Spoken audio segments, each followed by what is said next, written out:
Hey friend, come sit with me on the porch for a while. It's a beautiful, calm evening here in Austin, Texas. The crickets are singing, the air is cool, and there's a nice breeze. Pull up a chair, maybe grab a glass of sweet tea or lemonade.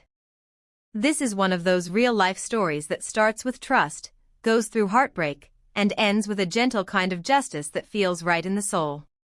I'm Lauren Bennett, and tonight I want to share the full story of the employee I treated like family, who betrayed me, and how life brought us full circle in the most satisfying way. Let's take our time with this one. There's a lot to unpack.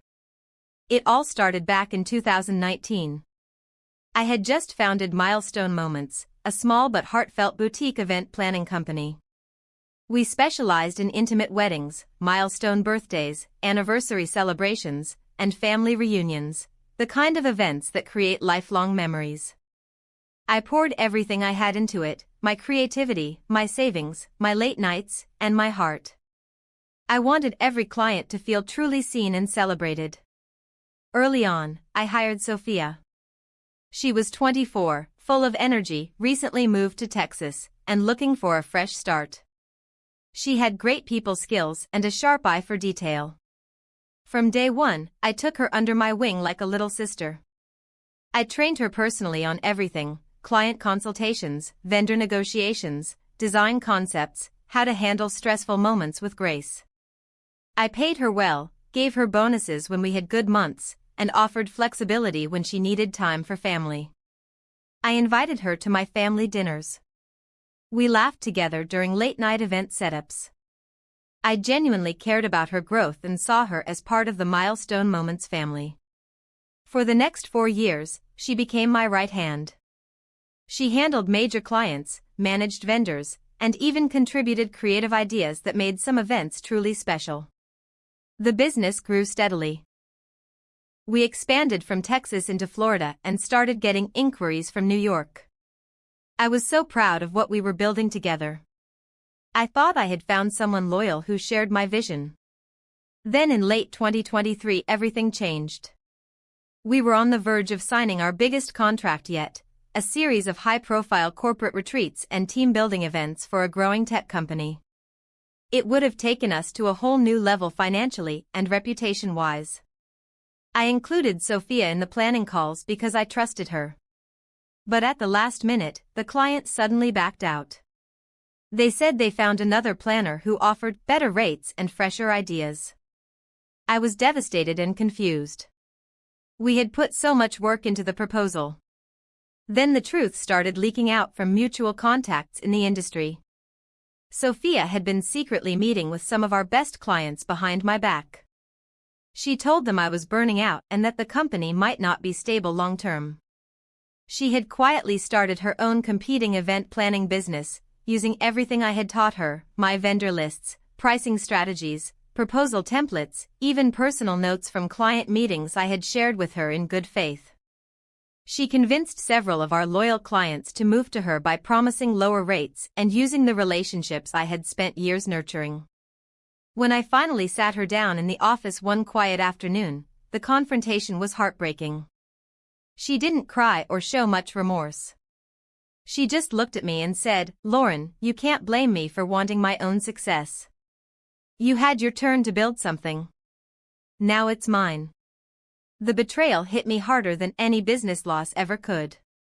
It wasn't just money or clients, it was the trust one had given someone I mentored and cared for like family. The warmth I had built into the company suddenly felt cold. I had to downsize the team. Some loyal staff were affected. I questioned my own judgment with people for a long time. Those months after the betrayal were heavy. I spent many evenings right here on this porch, thinking about everything. I wondered how someone I had lifted up could turn around and try to tear me down. There were nights I doubted whether I should even continue the business. But I refused to let her actions define me or destroy what I had built with love. Instead, I took time to reconnect with the heart of Milestone Moments. I went back to what made it special in the first place: genuine care, personal connection, and creating events that truly mattered to families. I traveled to Florida to build new partnerships with venues that shared our values. I visited New York for inspiration from smaller, meaningful events that focused on intimacy rather than scale. I poured my energy into creating signature experiences that couldn't easily be copied, events that felt like coming home. Slowly, the right clients found us again. The ones who valued heart, reliability, and authenticity over the cheapest price. The business didn't just recover, it evolved into something even stronger and more meaningful. Meanwhile, Sophia's new competing company started strong but began facing challenges after a couple of years. Client complaints about lack of personal attention surfaced. She struggled with the full responsibility of running everything herself. On top of that, she faced some personal difficulties that made everything harder. Then one day in early 2025, I received a long message from her. She was reaching out to ask if there was any possibility of coming back, even part-time or freelance. She admitted that things hadn't worked out the way she planned. She needed the stability, the income, and perhaps even the mentorship she once had. I sat with that message for several days right here on the porch, thinking deeply. I could have said no. I could have reminded her of the pain she caused. I could have closed the door completely. But after reflecting, I chose a different path. I invited her to meet me for coffee at a quiet cafe. When we sat down, she looked tired, humbled, and a little broken. She gave me a real apology this time, acknowledging how she had betrayed my trust and hurt someone who had been good to her. She said she regretted it deeply. I accepted her apology with grace. But I also spoke honestly. I told her that I had rebuilt milestone moments into something stronger without her. I offered her a one-time freelance project, nothing permanent or close to her old role, because I still believe in giving people chances to grow, but I also protect the heart of what I've built. She took the project and did solid work. But during the process, she saw firsthand how the company had evolved in a direction she was no longer part of. She saw the loyalty of the team and clients who stayed because of the care we put in. She saw me thriving and at peace. That, my friend, was the quietest and most satisfying revenge. I didn't need to destroy her career or humiliate her. I simply continued to succeed and build something beautiful. She had to watch the person she tried to undermine continue to bloom and create a legacy that outshined what she tried to take. Today, Milestone Moments is doing better than ever. We create events that families still talk about years later.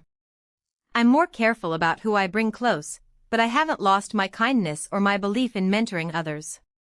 Sophia learned her lesson the hard way. Sometimes karma doesn't come with loud thunder, it comes with quiet, undeniable success. If you've ever been betrayed by someone you mentored, treated like family, or poured your trust into an employee, a protege, a close colleague, I hope this long porch-side story reminds you that your kindness was never the weakness. Your resilience and ability to rebuild with love is the real strength.